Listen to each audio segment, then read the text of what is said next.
beautiful ball from Ollie MacDonald. Perfectly paced, perfectly angled. The fullback was cut out.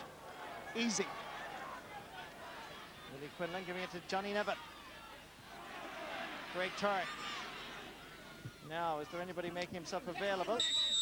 Anthony Keating was being fouled by Declan O'Sullivan, so it's a free for Carlow.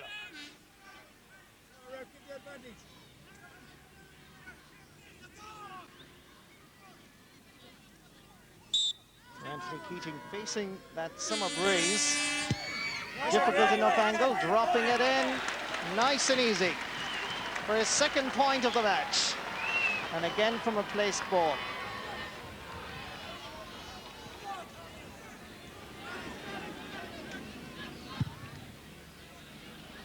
Again, a strong kick out by Niall O'Donnell.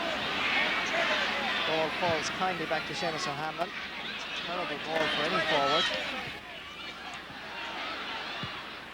A chance here for the number 12, Alan Rooney, and that's another point for Louth.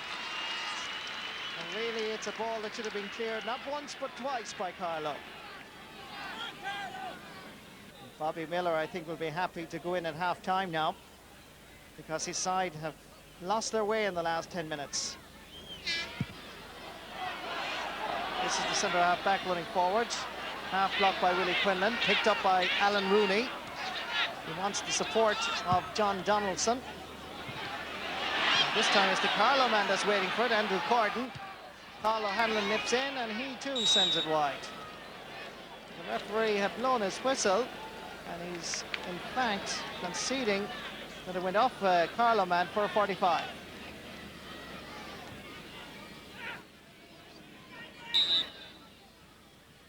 Colin Kelly hits it well. And straight over the bar. 3 points for Colin Kelly. And all from frees.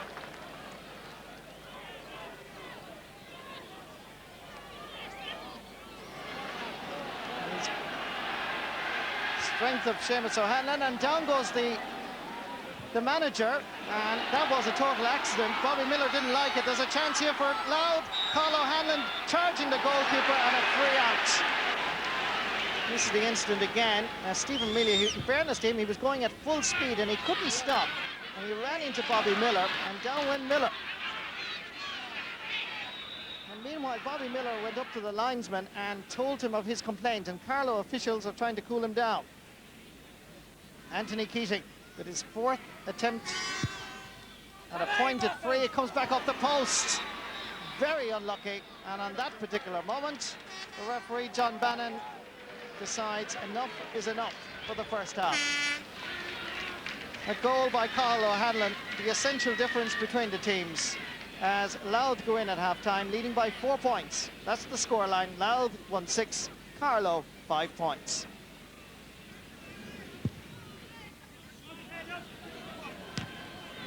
Breaking ball.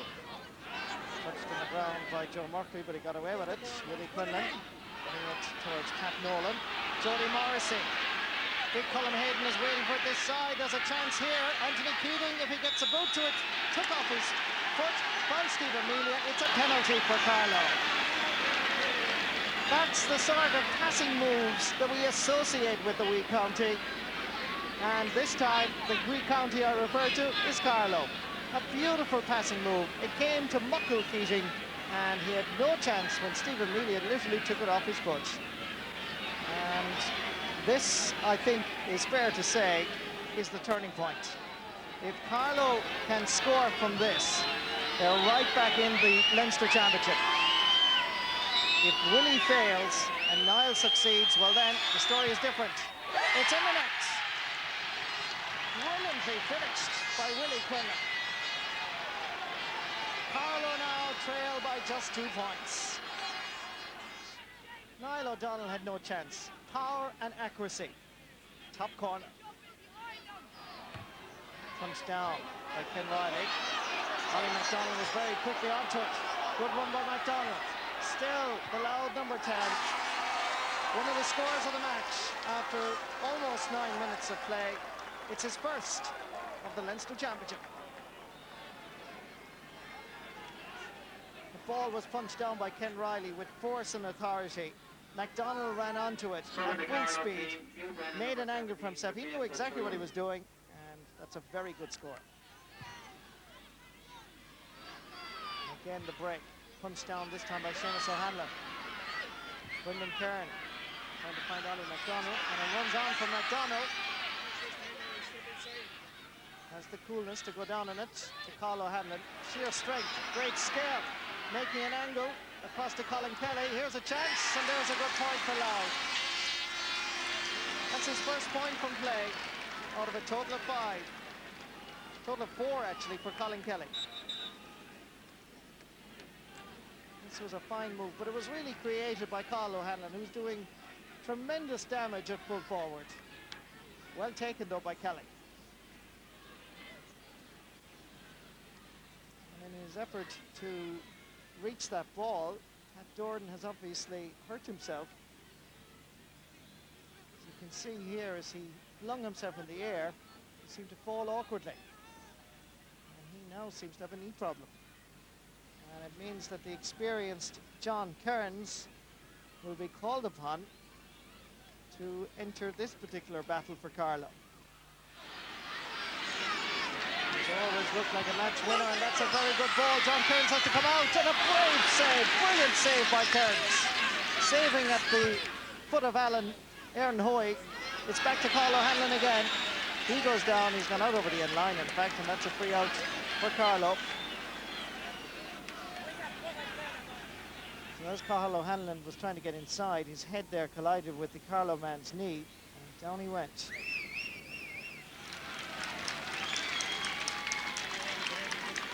So very sportingly, Andrew Corden, the Carlow full-back, welcomes Carl O'Hanlon back onto the pitch, wearing quite a distinctive headband now. Carlow start the process all over again. With possession, Pat Nolan. Willie Quinlan. Seamus O'Hanlon almost depriving Sean Kavanagh of possession, and a shot at goal, and that's a great point by Sean Kavanagh from Rathbilly in the county of Carlow. They stay in touch, but the real strength of this Carlow team is when they're going forward. Interpassing nicely and then having the courage to have a goal. Ollie MacDonald, the red-haired wing forward from St. Joseph's. Seamus O'Hanlon, and a shot at goal, and that flows beautifully over the bar. Good point by the captain.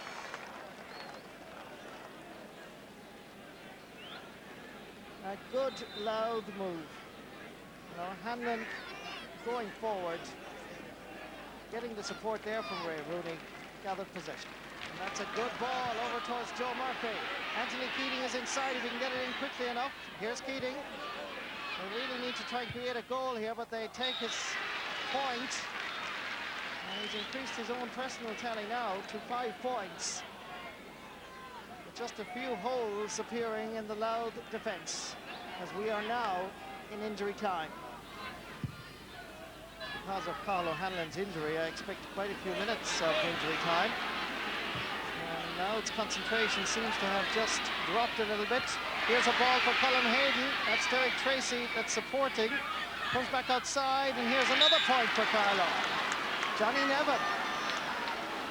3 points between them. Is there a goal in this Carlow team to snatch a game that Louth really should have won rather easily? There was a chance here, perhaps, of a goal, but Louth recovered well, but they still got the point. Jody Morrissey, the biggest cheer in Newbridge this afternoon is for Carlow to go forward. They're playing handball with it. They need it in around the square.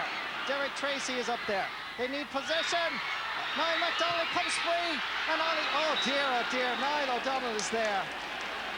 Oh, it's a heart-stopping few minutes. Final few moments of this match. Carlow have given everything in these final seconds to try and snatch the game from Carlow's grasp. Niall O'Donnell again stood his ground, Carlow had a chance, and again it was O'Donnell that saved his county.